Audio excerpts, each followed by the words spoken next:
The witch hunt that you should be talking about is they caught President Obama absolutely cold, Tulsi Gabbard. What they did to this country in 2016, starting in 2016, but going up all the way going up to 2020 in the election. They tried to rig the election and they got caught. And there should be very severe consequences for that. A bit of breaking news in here to our newsroom. Our sources are telling us that the Director of National Intelligence, Tulsi Gabbard, has resigned from President Trump's cabinet. The circumstances of her resignation not clear at the moment, but you know there have been a lot of questions about where she has been and how effective she has been in that position. She's received a lot of criticism. We will continue to track it and try to bring you a... Look, we need to talk about what just happened with Tulsi Gabbard, and I want to start by saying something that matters. Her husband was diagnosed with a rare form of bone cancer, as you guys just heard. That's real. That's serious. And anybody with a conscience understands that when your spouse gets hit with something like that, it changes everything about how you see your responsibilities and your priorities. So first, that deserves respect. But here's what's actually important about this resignation and why we're breaking it down today, because behind the personal situation, there's a massive power struggle happening inside our government that almost nobody's talking about. And this isn't just another story about someone leaving a cabinet position.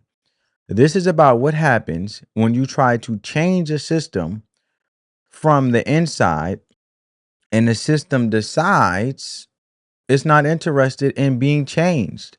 That's the story we need to understand. Following some breaking news out of Washington, the Director of National Intelligence, Tulsi Gabbard, announcing she is resigning. White House correspondent Libby Dean is live there in Washington with the very latest details, Libby.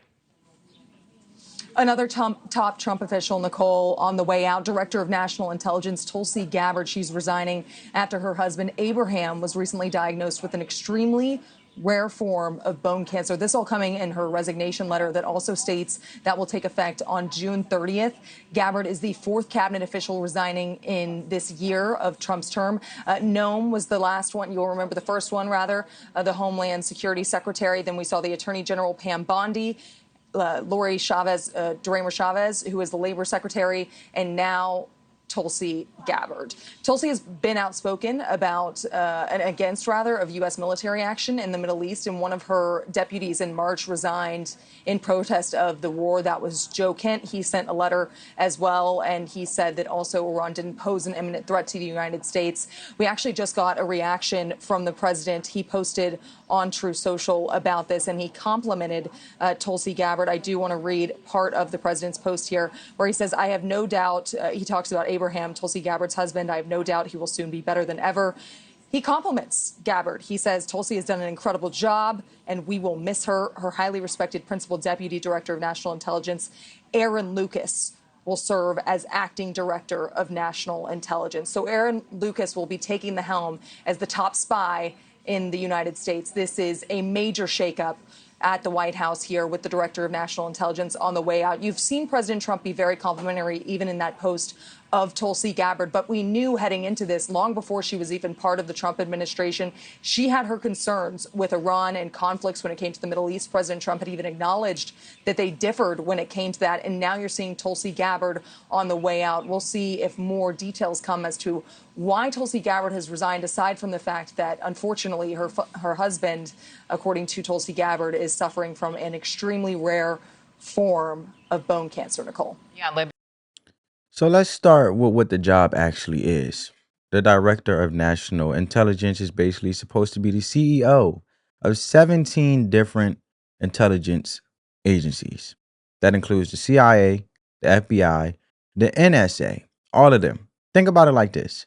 If you're running a company with 17 departments, the D&I is the person at the top who coordinates everything and to make sure all those departments are working toward the same goals and following the same rules. That's the job Tulsi walked into. And part of that job included executing the president's agenda on declassification, which means reviewing and preparing for release of all these files that Americans have been asking about for decades. We're talking about JFK assassination documents, files on the UFO reports, information about COVID origins, the MK Ultra experiments, files that have been locked away, and people want answers about them. But the second Tulsi Gabbard and her team, which they called the Directors Initiatives Group, or DIG, actually started trying to do that job. Things got weird. The CIA started pushing back hard. And we're not talking about bureaucratic slowness or normal resistance. We're talking about the CIA, which is supposed to answer to the DNI, actively blocking access to files, denying her team access to key analysis or key analysts, refusing to cooperate. This is an agency that's supposed to take orders from its boss, and instead they're treating the boss like she's trying to steal something from them.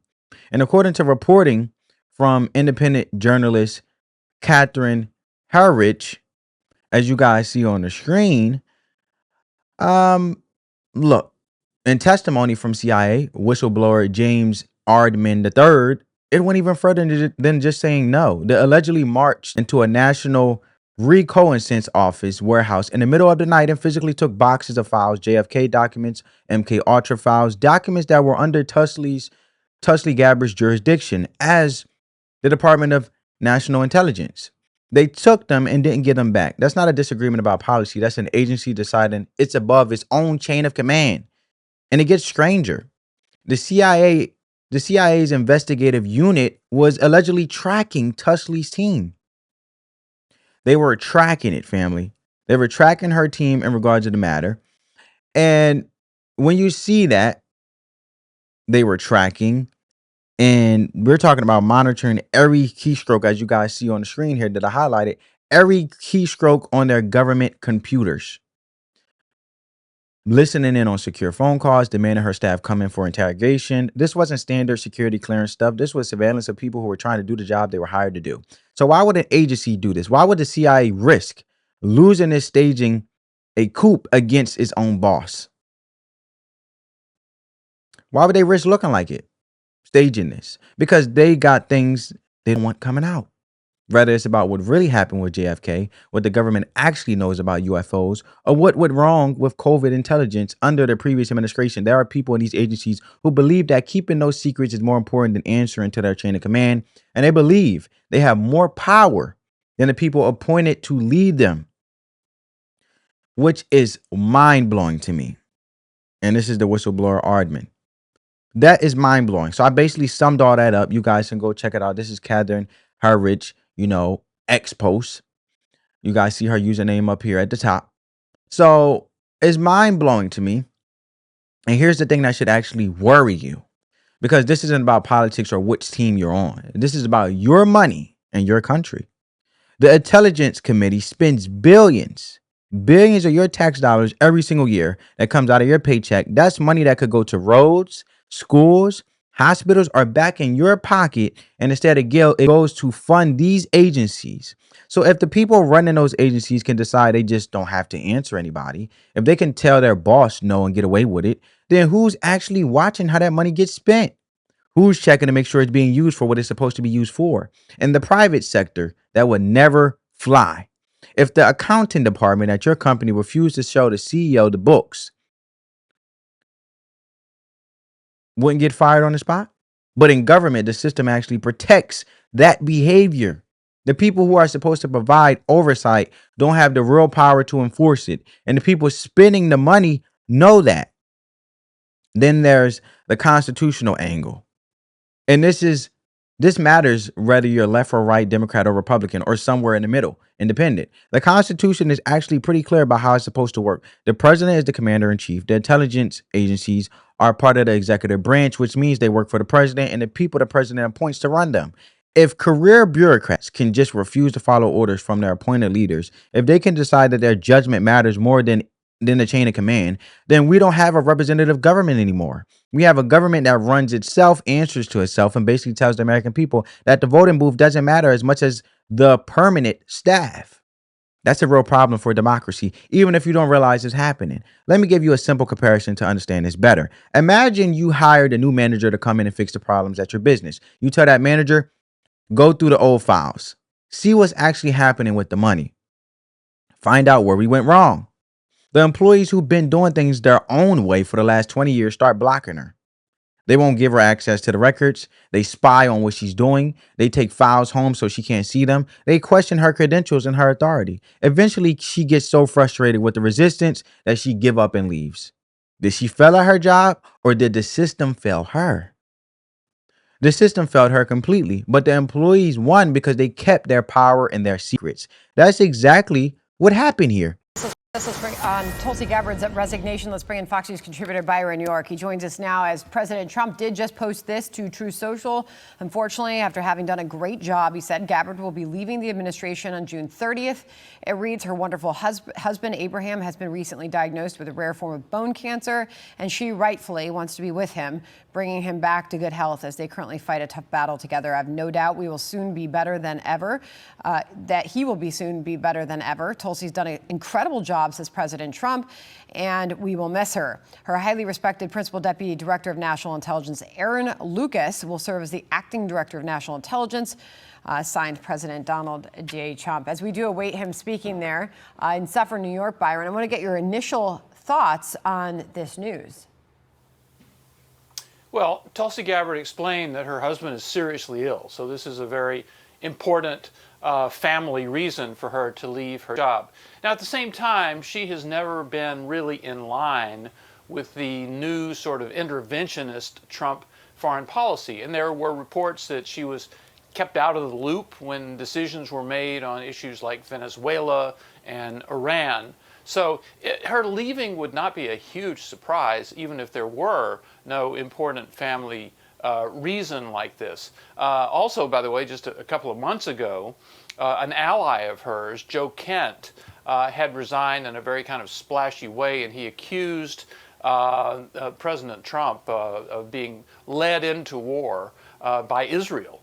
And he was quickly shot down by a lot of administration officials, including the president himself. So that didn't help, really, Gabbard's standing. So even if there weren't this serious family reason, I don't think it would be a huge surprise for her to leave the administration. Now, that being said, as you just described, some saw her as not fitting in with the current administration policy, foreign policy, policy as it pertains to Iran. Could her departure signal a shift? Well, that is unclear. I mean, what she did fit in with was the 2024 Trump campaign foreign policy of no endless wars, not starting new wars, that kind of thing that the president has made exceptions to now that he's president. So my guess is this does not signal any sort of shift. Obviously, we've seen the president, first of all, attack Iran alongside Israel, and then have negotiations and a ceasefire, which he's continued to extend. He's been threatening a new attack in the last several days, but he's really holding off and clearly would prefer not to resume active hostilities in this. So the president is trying to figure this thing out, obviously, and I don't think that there's going to be any huge turn in direction because of the Gabbard thing. As President Trump detailed in that post, Aaron Lucas will serve as the acting director of national intelligence. A little bit about him.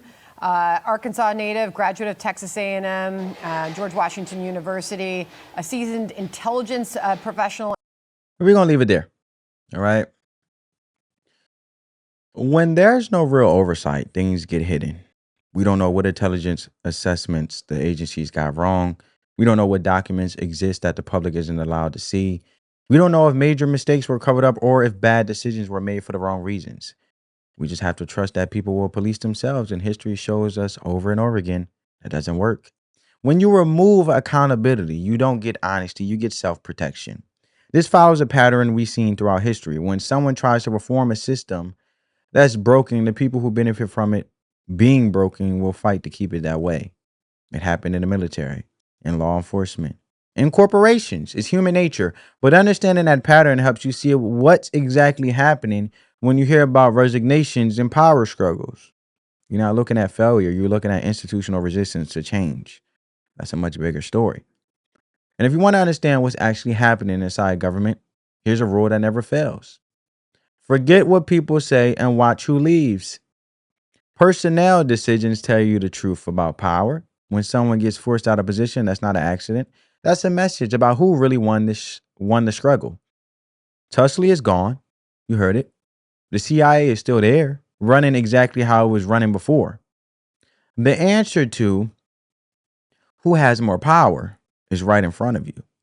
The system protected itself and removed the person trying to change it. That's not speculation. That's just reading the organizational chart. But here's what most people miss about this situation. Tulsi didn't walk in as some naive idealist. She had real authority. She had a presidential mandate to get answers and prepare documents for release.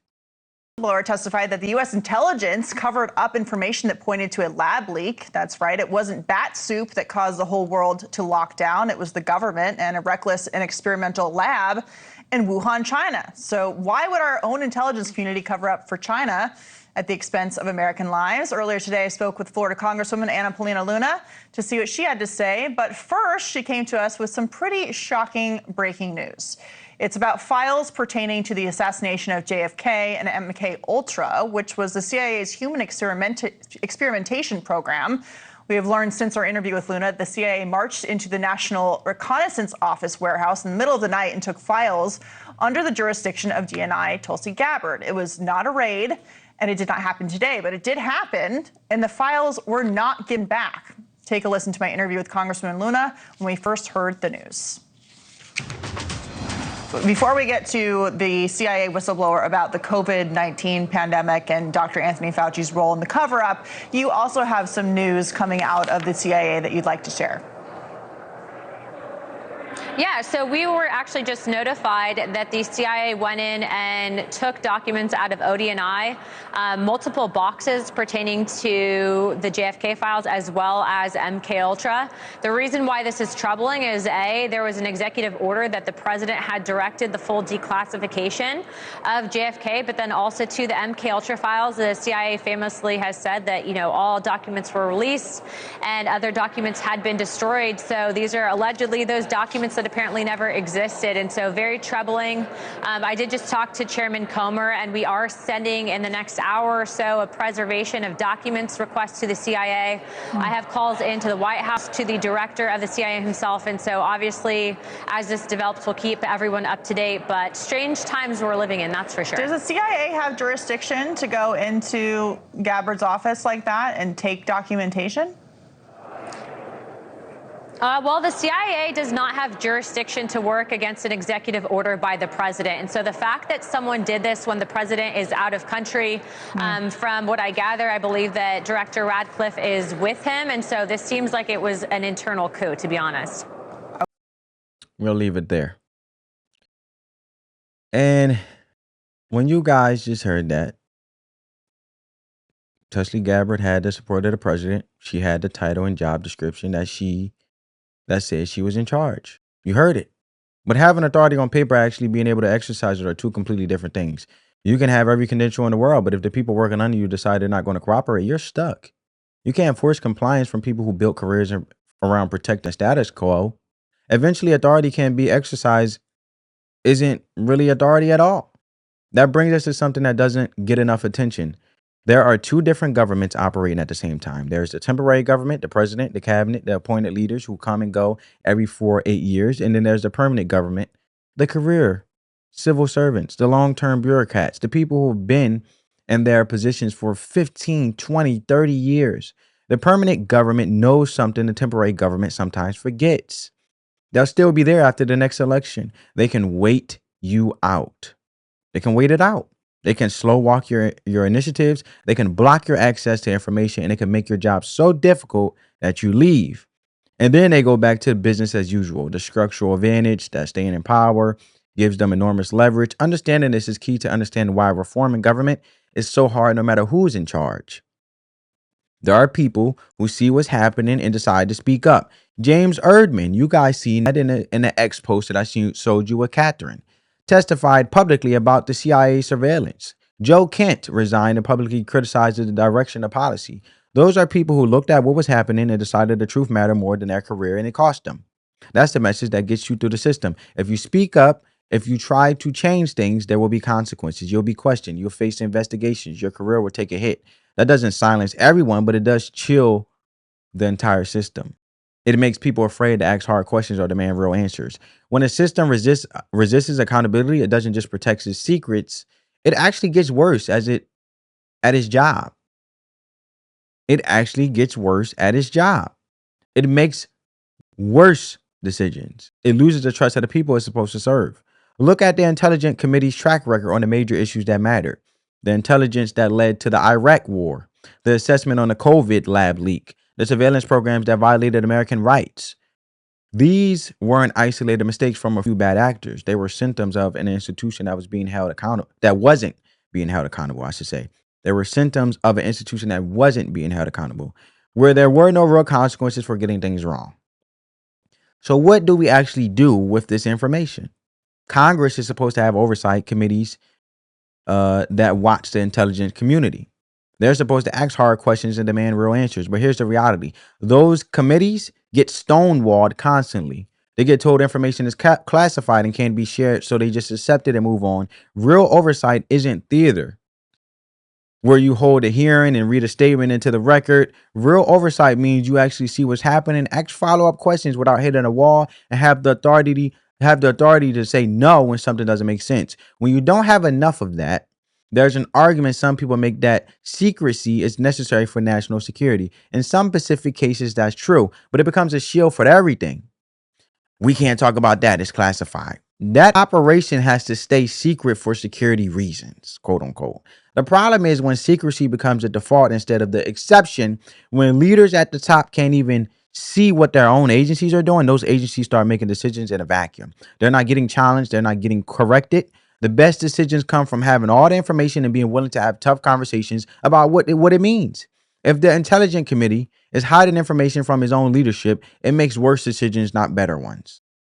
Now, you might feel powerless reading this. You might think, I'm just one person. What am I supposed to do? You're right. That you can't personally walk into the CIA headquarters and demand to see files. But powerlessness is a choice, not a fact. You can stay informed. You can ask your representatives actual questions instead of just voting and hoping. You can look for and support people who are willing to push real transparency instead of accepting comfortable lies. You can understand how the system actually works. So when someone tries to sell you a reform that's just really just the same thing with different packaging, you can see through it. That's real power. Systems that have been around for decades resist change because change is hard and uncomfortable. People get used to how things work. They build their careers around those systems. They're not villains. They're just comfortable. But comfort isn't an excuse for accountability. And the fact that change is hard doesn't mean it's impossible. It just means you need people who understand the institution well enough to navigate it and push for something better anyway. Tulsi understood the system. She tried, it didn't work this time, but that doesn't mean the effort was wasted.